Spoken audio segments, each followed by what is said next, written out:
નમસ્કાર મિત્રો, અનમોલ ઇંગ્લિશ એપના લેવલ 1ના ચેપ્ટર 4નો આપણે અભ્યાસ કરી રહ્યા છીએ.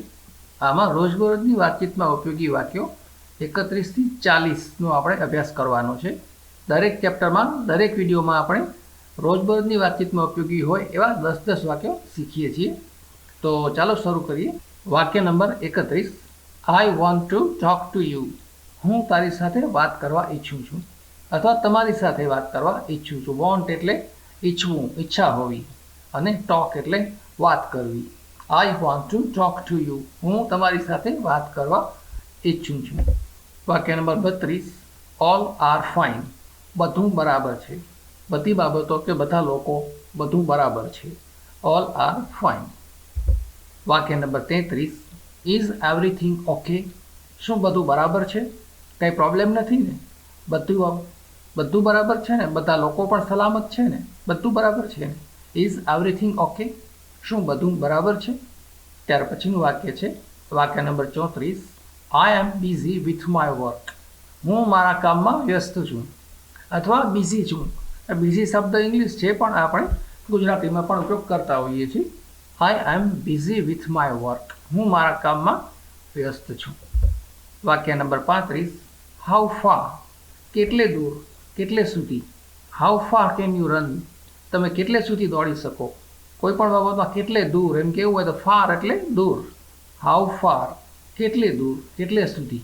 ત્યાર પછી વાક્ય નંબર 36. How much. કેટલું, કેટલા. કિંમત કે જથ્થો બતાવવા માટે. કોઈ વસ્તુની કિંમત પૂછવી હોય તો કહી શકાય હાઉ મચ. કેટલી કિંમત છે, કેટલામાં આપ્યું. અથવા જથ્થો પૂછવો હોય કે કેટલા નંગ છે તો હાઉ મચ. ખાસ કરીને કિંમત પૂછવા માટે વપરાતું હોય છે હાઉ મચ, કેટલી કિંમત છે. વાક્ય નંબર 37. How many. કેટલા.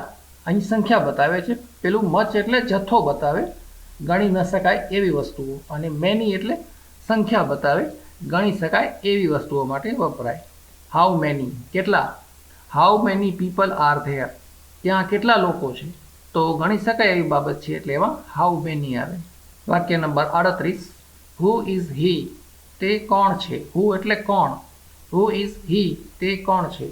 હુ ઇઝ શી હોય તો તેણી કોણ છે. કોઈ છોકરી હોય તો શી વપરાય. Who is she.